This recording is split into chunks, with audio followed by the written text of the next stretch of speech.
again with DS Diving. This is June 24th, 2024. We're cleaning or checking out slip P9 here.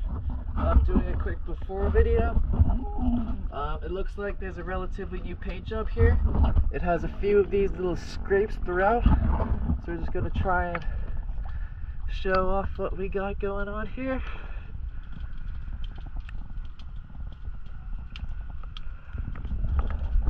There is some decent fouling going on underneath the boat here.